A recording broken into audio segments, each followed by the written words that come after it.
o'clock. Welcome to the Home Buyer Seminar. My name is Mark Giles, and this is presented to you by the Center for Homeownership and Community Enterprise.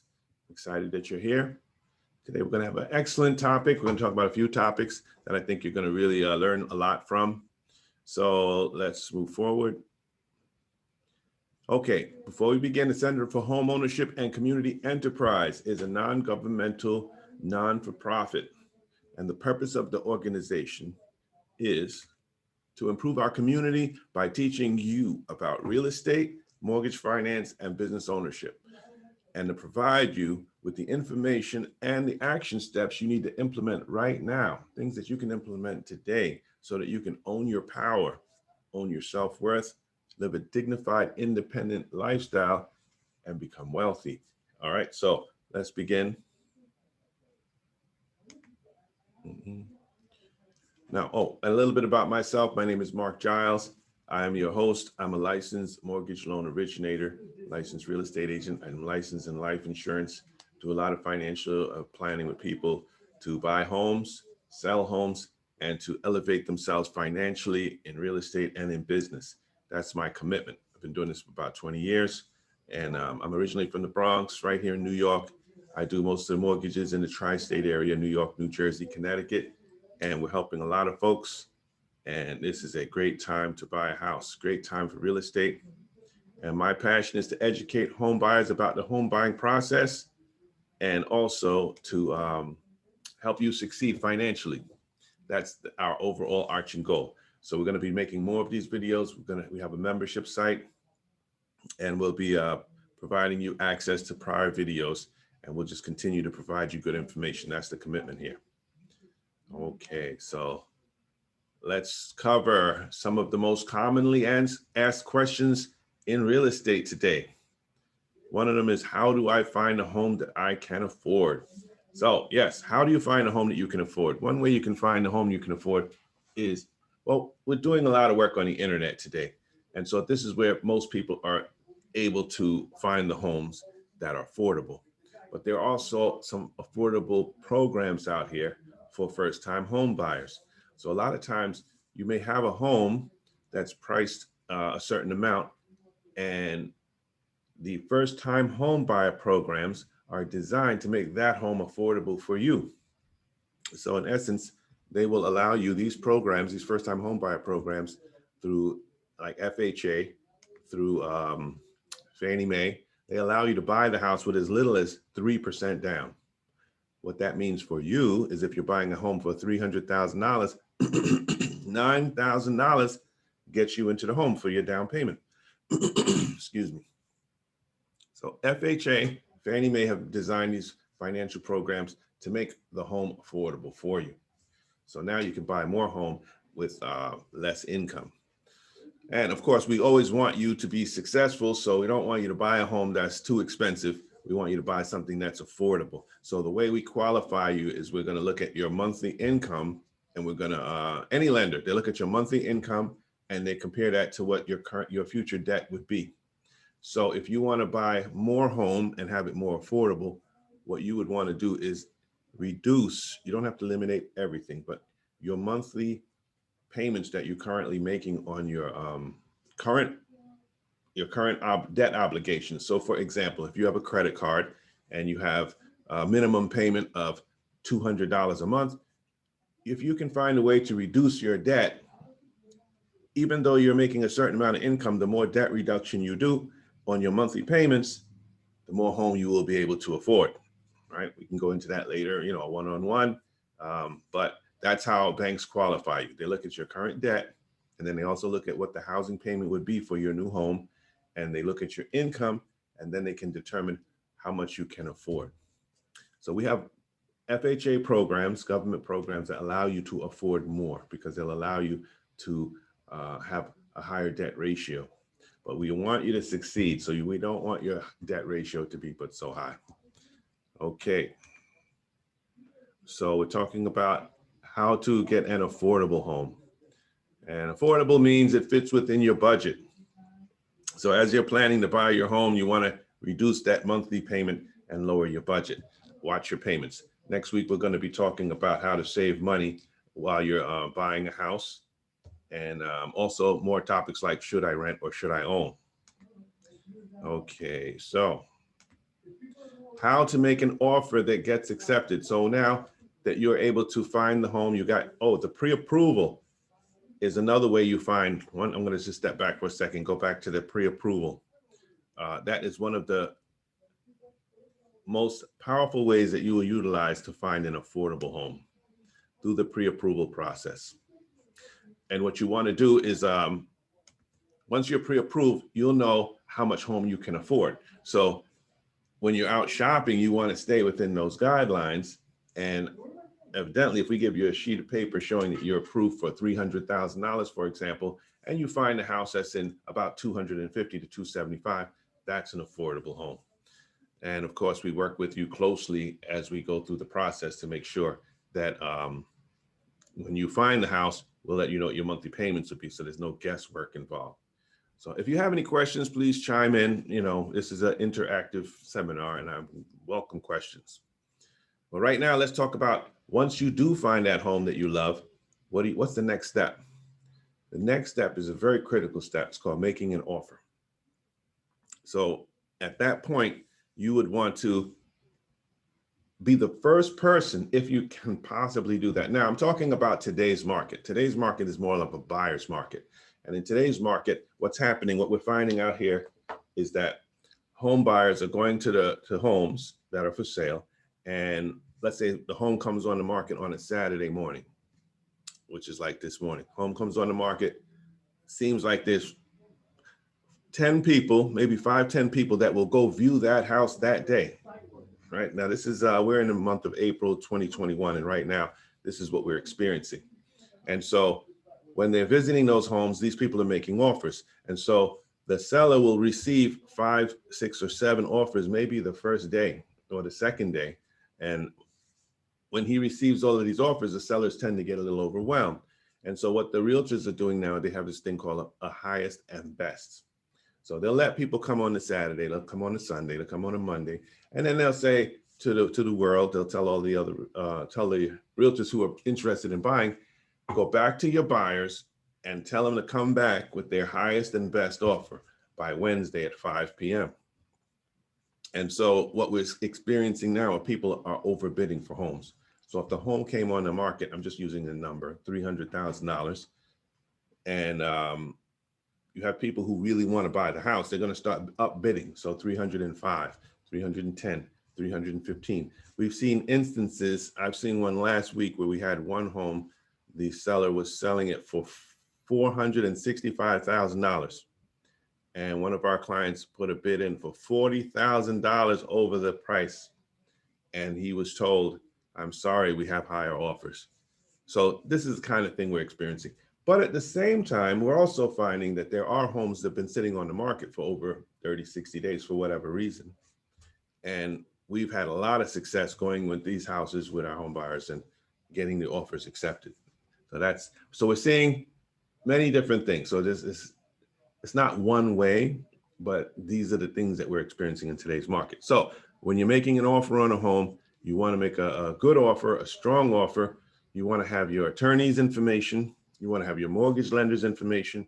You want to have your realtor's information. The realtor is the one who's going to make the offer.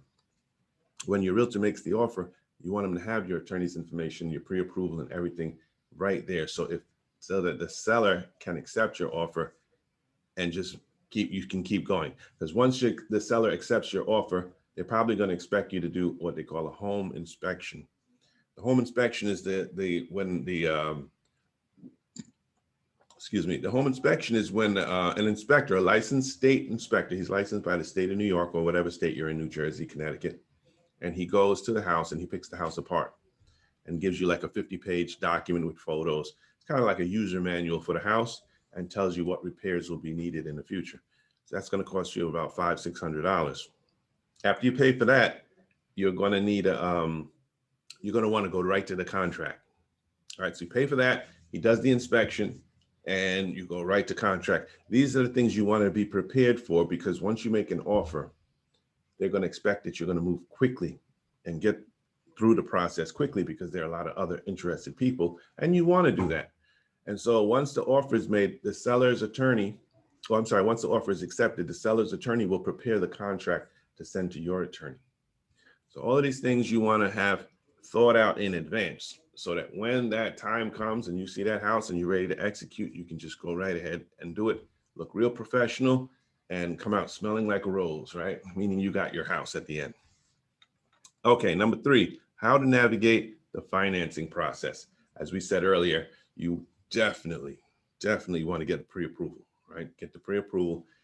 Now, there's a lot of lenders out there who will give you a sheet of paper just based on a conversation. That is not a pre-approval. You want to make sure the lender, and this is what I'm a licensed loan officer, so I know this. You want to make sure we run your credit. We want to make sure we analyze your credit. Are there any issues? Right? Just because you have a decent score does not mean there are no issues. We have tons of people who have a bankruptcy in the last 3 years and their credit score is 700. So we want somebody to analyze your credit. Once it's analyzed, then you want them to collect the documents from you, pay stubs, W-2s, bank statements. Everything should be there. The reason you want this to be done is because by the time they give you the pre-approval and you go out and find a house and you make an offer, you want that offer to be solid, rock solid. You want to know that, hey, I've been vetted and I qualify.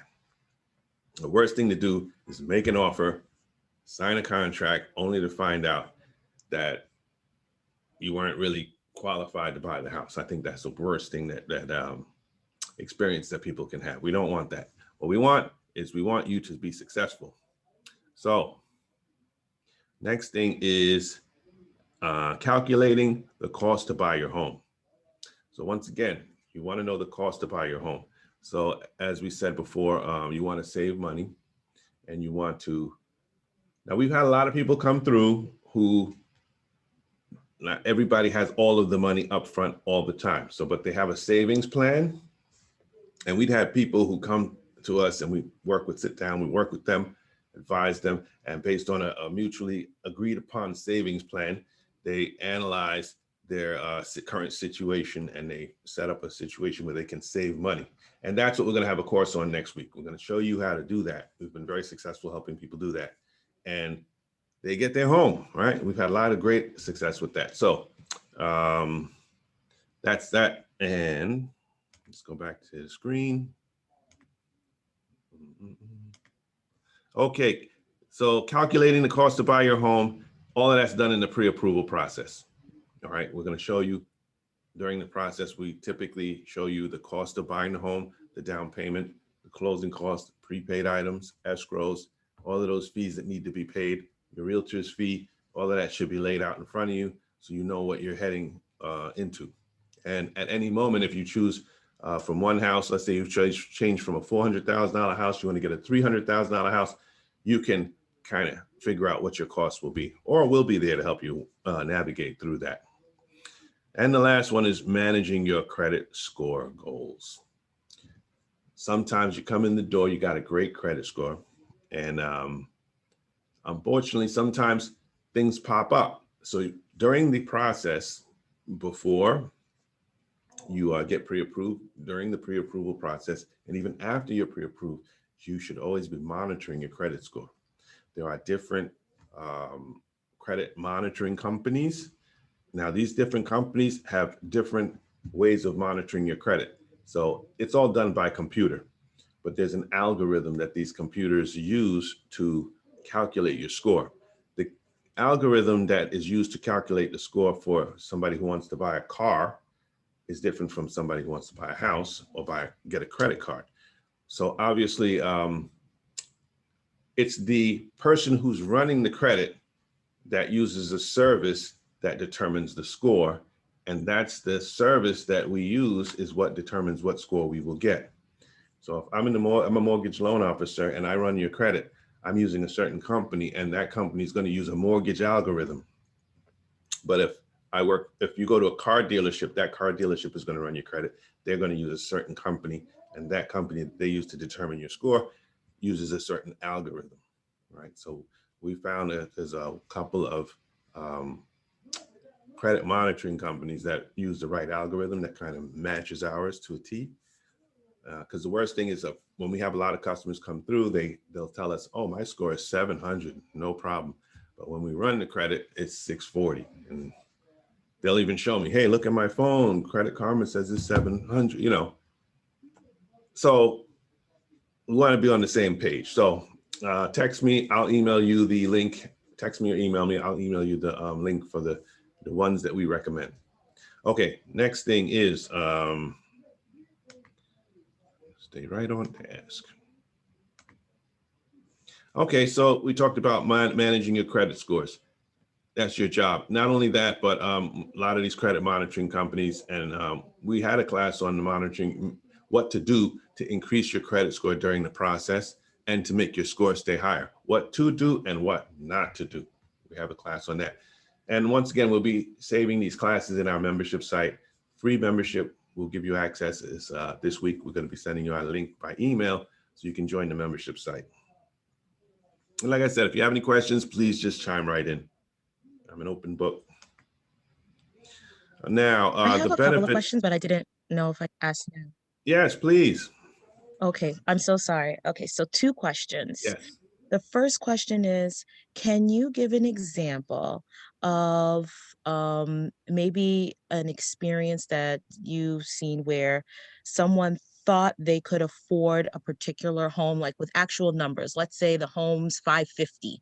Right. The person makes 200,000 a year or something. Like, Mhm. could you give more of an example of where the person may have thought they could have afforded a particular home Yes. and that really wasn't the case, and why was that not the case? So that's Yes. question 1. And Mhm. then question 2 is, when it comes to purchasing the home, let's say it's you and your spouse, but one person is giving more than the other. Yes. Does it matter? If it does, um, how does that all wash out? Does it mean like the person that has their name that shows up first is the one that contributed the most towards the home? Like, I kind of heard something like that, and I just kind of wanted Right. clarity on that. Got it. Got it. Okay, so that's a great question. I'll answer the second one first because it's fresh in my mind. So you have 2 people. Sometimes we have 3 people or even 4 people on a mortgage application. That's good to know. Now, what we do is we combine all of the incomes together, and we also combine all of their debt service payments together. So when I say debt service payment, I mean like you have a credit card, you owe $1,000 to whatever bank, and the minimum payment is $25 a month. The $25 is your debt service payment. So we add up all of those debt service payments from all 4 or 3 borrowers or 2 borrowers, and we also add up all of the income. And now, as long as their monthly payment on the house doesn't exceed 45%, let's say for this particular loan program, 45% is the maximum that you can pay for the house. What that means is, let's say we add up all of the income and it comes out, they're making $10,000 a month. The maximum mortgage payment that these guys can make is $4,500. Does that make sense? I think so. Just say it one more time because you were Okay. breaking up. Right. So we take all of the borrower's incomes and they add up to $10,000 a month. We're talking monthly here. And then we look at their housing payment. It shouldn't exceed 45% of their gross income, which is $10,000. So that means that they're spending $4,000. The maximum we will allow them to spend would be, in this program, would be $4,500. Got it. Right? Now, where the problem comes in is when somebody loses a job, right? Or they, like right now, what we're noticing, people have taken cuts in pay because of COVID, right? So they were receiving overtime, and now the overtime, they lost it. So for the past 2 years, you were making $60,000 a year, but this year you're only going to make 50. So that's why you need people who are going to analyze your situation and not just hand you a pre-approval letter and say, okay, go for it. Because when you come back with a house, that's not when you want to find out that, oh, I stop making overtime so I can no longer afford the house that I want. Make sense? Yes. Great. Another reason, I'll give you a second one, is because people take on more debt. So here you had these three people who had $10,000 of income in a month, and their monthly debt service was $300 a month. But then during the process, one of them went out and bought a BMW, and now their debt service increased from $300 a month to $900 a month. That's going to cause you to be able to not afford as much as you would have if you didn't have that car payment. Make sense? So Yes. there's two ways people reduce the amount they can afford to buy, is by increasing more debt or by reducing their current income. So those things sometimes are life items. You know, if you need a car, you need a car. But if you're applying for a mortgage and you need to go out and buy this car, you should let the loan officer know, hey, listen, I got to get to work. If I don't buy a car, I will not be able to get to work. So I have to buy this car. It's going to cost me $300 a month. Can you work that into the numbers so we can all be sure that we're on the same place? Sometimes it doesn't even matter. You know, it's insignificant. Oh yeah, we run the numbers. Yep, no problem. Go get your house.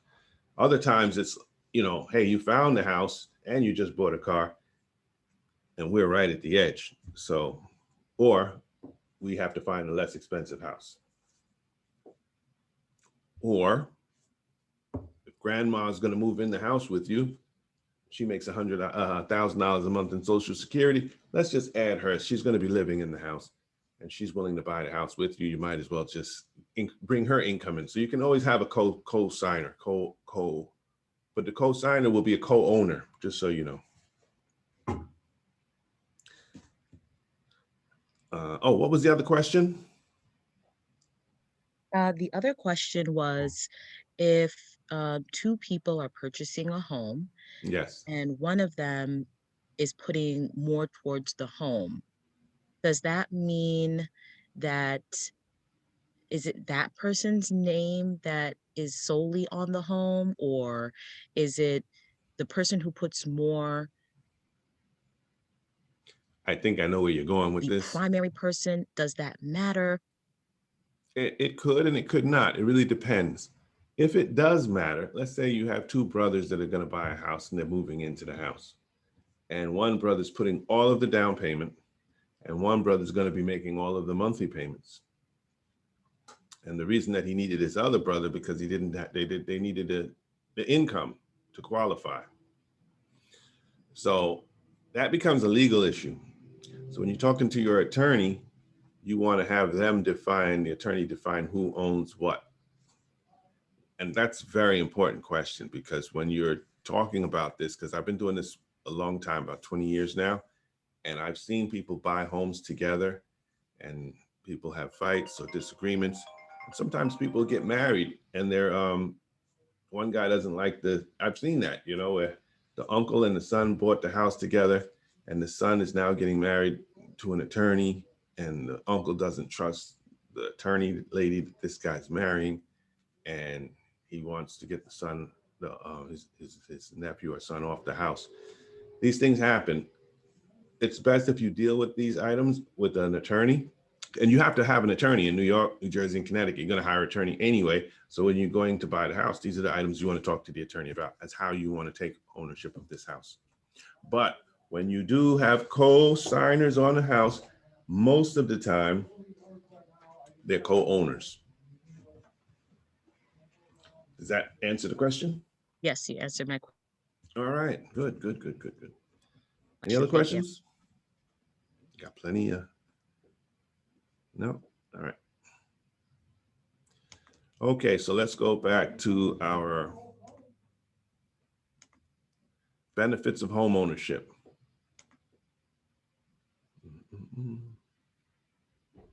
Okay, so we went through this. We talked about how you can find a home that you can afford. That's great. We talked about how do you find a home and make an offer that gets accepted, right? We talked about being prepared, organized, right? Finding a home that you can afford. We discussed that. I just want to do a quick recap. find a home you can afford. Through the loan programs that we're offering, you can always find it. These programs are designed for first-time home buyers to make home affordable. And that's what we're here for. So if people are buying, like we said, a $300,000 home with as little as $9,000 down. So a $300,000 home with a $9,000 down payment, that's affordable, because typically a lender would want you to put down 20%. So $300,000 home would cost you a $60,000 down payment. For a lot of us, that's not affordable. So loan programs, navigating the financing process. We talked about that. Pre-approval. You want to make sure it's a real pre-approval and you're working with someone who is there by your side throughout the process. They pick up the phone, they answer your calls. That's what we do here. We try to make it as easy for you as possible. Next thing we talked about was calculating the cost to buy your home. We do that with you through the pre-approval process. And then managing your credit score goals. We talked about that, getting the credit monitoring. So you want to get a credit monitoring company. If you want one, I'll email it to you. Just shoot me an email or text me. Now we'll talk quickly about the benefits of home ownership. And before we go here, next week, we're going to be doing what I call case studies. We're going to show you more case studies of homes that are selling in Connecticut, New Jersey, in New York, upstate, in the city, so that you can really get a sense of how much, who's buying and how do we work it out? Like, what was their monthly payment? How much do they have to put down? So next week, we'll have a couple more of those. We did a few last week, but we'll be doing more. Don't Okay. forget Long Island. Long Island. Yes. Nassau, Suffolk, Long Island. Absolutely. Won't forget that. All right. So there's three benefits to the, three major categories of benefits to owning a home versus renting, which is another topic we'll be doing, owning versus renting. Okay, so some of the financial benefits are you're building equity in your home. So there's a lot of people who bought a home 3-4 years ago. That home is worth a lot more now than it was when they bought it. And the value has gone up. And if they decide to sell it, they're walking away with cash. If you rented a home 3-4 years ago and you're moving out, basically you get nothing. You're lucky if you get your security deposit back. So building equity is one of the biggest, I shouldn't say it's the biggest, but it's definitely up there in the top value of home ownership, that when you're comparing to renting, you just can't get that from renting. You got long-term savings because you have a 30-year mortgage. And if you have a tenant, you can collect rent. So it actually subsidizes your monthly payment so that you have income and your expenses are lower, where you can't do that with renting because now you're the renter. You can't rent unless you sublet. Okay, you got control over finances, and of course, you're building wealth. Building wealth is the key here. So if your parents owned a home and left it to you with no mortgage on it, you're walking into an investment that's worth $300,000, $400,000, $500,000, and life is good because 30, and even on a 30-year mortgage, the mortgage stays the same for 30 years. If you're renting, every year, we all know how inflation works. It goes up 2-3% every year. So your rent is going to go up with that. So there are a lot of financial benefits to owning a home. Then there's social benefits. You have your civic partnership, the homeowners that in the neighborhood that you live with. You're going to raise concerns about the school system. When you're owning a home outside of the 5 boroughs, majority of the neighborhoods that you live in, when you're paying your taxes, that money goes to the school, the local school that your kids will attend. If you don't have kids, you're paying for a school system that other people's kids are attending. And because you're contributing to the school system, you're more likely to pay attention to, hey, who's the superintendent? Hey, what's going on with this school? I want more for my kids. And you're going to attend the meetings. More parents will attend meetings and there'll be more partnership. And then another social benefit is financial education.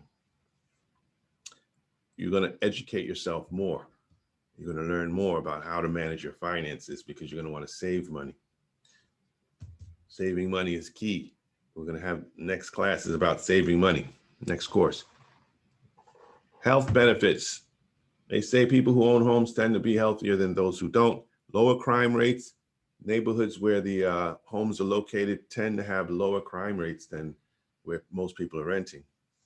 And then you have your property improvements.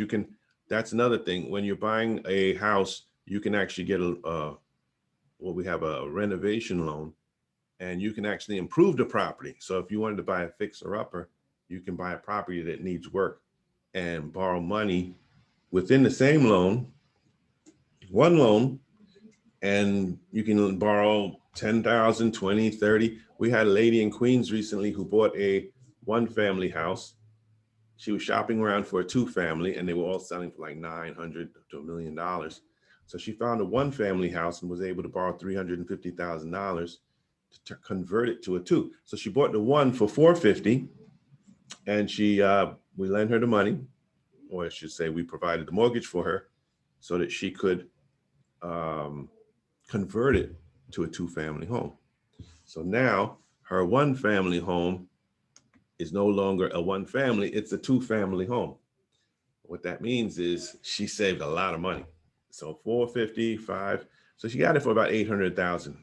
And because she borrowed the money to fix it, she fixed it the way she wanted it to be.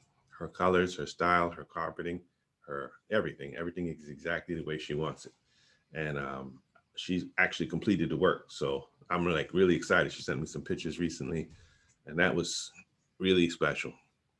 So those are the things that you can do when you're owning a home. That's a benefit. That's a huge benefit. So we talked about the social benefits.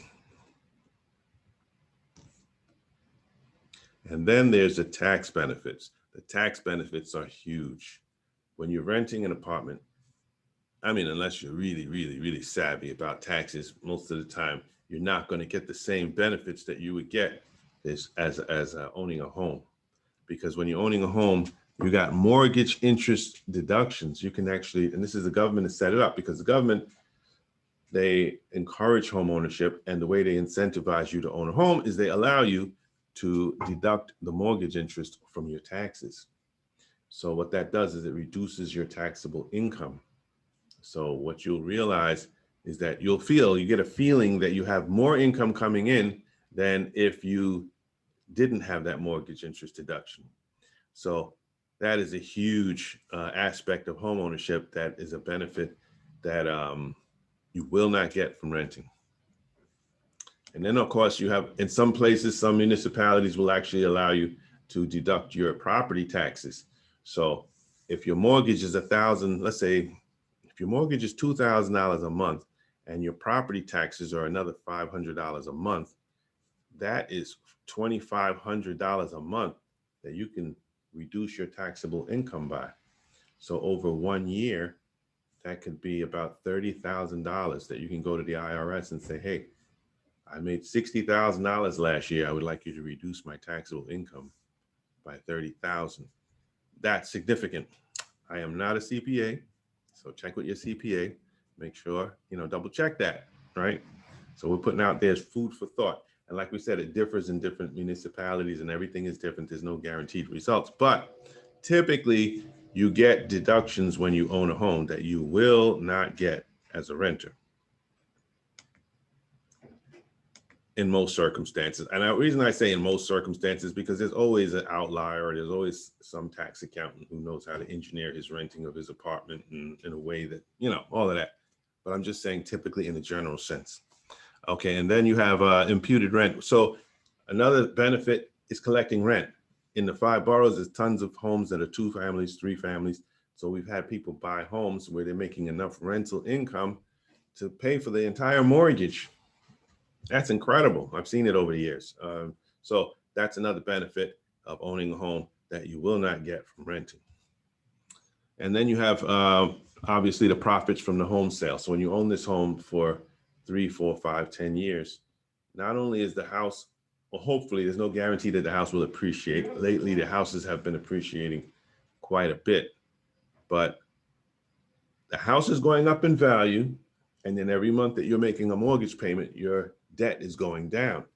So we've had a lot of people, like I have a lady now, unfortunately, they're getting divorced, but they bought a house 4 years ago and they're selling it, and they should walk away with $120,000 after the sale.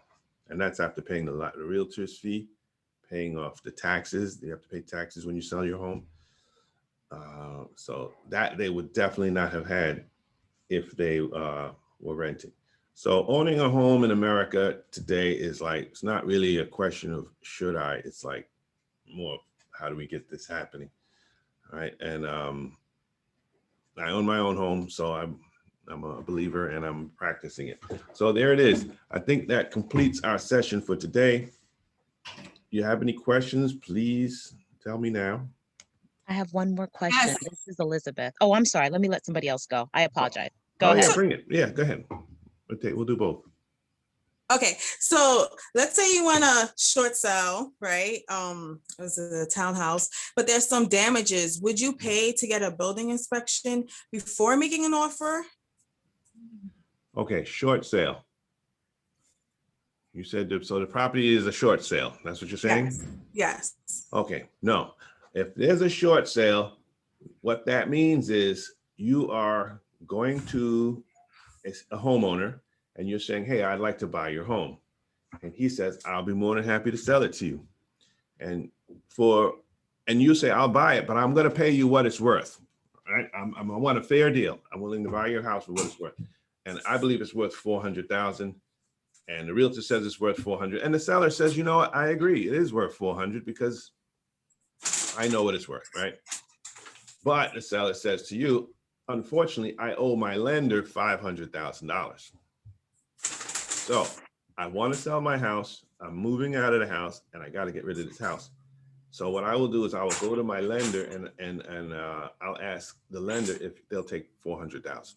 So the lender is going to take a loss if they agree. The problem is the lender doesn't have to agree. And there's a process by which you apply for the short sale in order to get the lender to agree to sell the house for less than what you owe. You with me so far? Yes, but it's a completely different scenario. Like it's a short sale from the bank already. Like it's vacant. So that's not a short sale, then that's a bank-owned property, you're saying?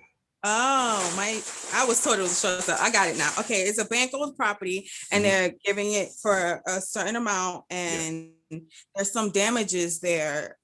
And I was wondering, should there be like a building inspection prior to making an offer or afterward? Yes, absolutely. For your protection, we always recommend you get a home inspection. Yes.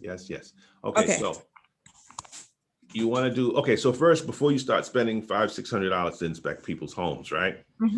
You want to get the offer accepted. So right, go ahead. Put an offer out, get it accepted, then do the building inspection? Yes, because it's going to cost you $500-600 to inspect this building. Yeah. So you're not in the business of inspecting homes, right? No, not at all. That's why I'm asking. All right. Thank you. No worries. Okay, so let me just give you a couple pieces on that too, right? You get the offer accepted. If it's a bank, they should offer accepted in writing. Okay. And then they should send the contract to your attorney.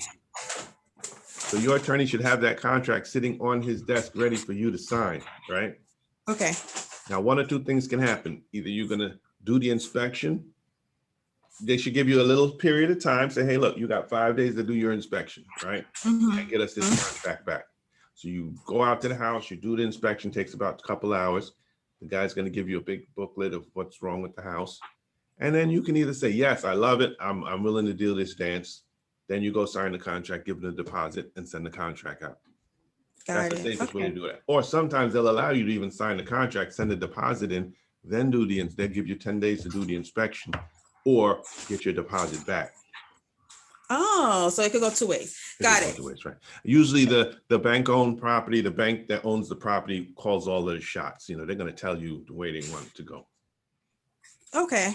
Yeah. Thank you. I'll walk you through all of that. Yeah. Of course. All right. All right. Other question, Elizabeth? Oh, just a side question. Like, let's say you find a property that you consider as a steal. You know, the price is really low. You have to put some work into it. Yes. How do you judge if that would be a good purchase? Meaning, like, trying to forecast like resale value, should you be looking at what happened prior in the area? Do you understand what I'm trying to say? No, miss me. No? Okay, Yeah, like sometimes I question when I find these quote unquote deals online. Let's say the home's 300,000 or 400,000. You have to right. put in work to redo the home. It's Mhm. really outdated. And then you start to wonder, is this right to do? Will it sell in the future? Maybe the rest of the homes in the area are just so. That's what I mean. Like, how do you make that? Do you look back at where the community was in the past and where it is right now to judge if that area might be going in the right direction? Okay, that's a good question. I think I got where you're coming You from. get what I'm trying to Yeah. say? So you came Okay. across a house and you're kind of leery about, is this house really worth what they're asking for? You know, am I getting ripped off or is it a great deal? We don't know, right? Is that it? Kind of. Go ahead. Tell me what you were Okay. going to Well, say. the way you find out is basically whoever's showing you the house, the realtor, should do what they call a comparative analysis. And they should show you what homes have sold in that neighborhood in the last 3 months or 6 months, like that. So if it's a one family house, what have one family houses in that area in the 1 mile radius been selling for in the last 6 months? They should be able to demonstrate that to you in writing and paper and get you to a level of comfort. Now, if the homes in that neighborhood have been selling for 300,000 and this house clearly after you go in there and do home inspection needs $50,000 worth of work, you're not going to spend, the same 300 on this house because you got to do a lot of work to it. So now you can adjust your offer. And when you're presenting those types of offers, I usually recommend you tell the seller like what your concerns are. I have to put a new kitchen in, or I have to put a new this, I have to put a new that. I don't mind, but I'm willing to buy your house and do a fair deal and buy your house for what it's worth. That's the goal here. So that way you can walk away knowing or feeling that you made a good offer. And that if you do buy it, that you got a good deal or a fair deal. You're not trying to take advantage of the seller and you don't want to be taken advantage of. Okay, thank you. Yes. All right. So if there's no other questions, we're going to wrap it up. Thank you for joining us. And once again, it's the Center for Homeownership and Community Enterprise. That's the non-for-profit that's presenting these courses, workshops, and we're putting together the membership site. So I'll send you the link so you can sign up for the membership site. I really look forward to hearing more from you. I look forward to working with you, and invite your friends, family, and your coworkers also to these events because we're going to be having more and more and more. So I'll keep sending you the invites. All right. Thank you. All right. Thank you. Enjoy. Have a great weekend. You too. Thank you again. Goodbye, Okay. everyone.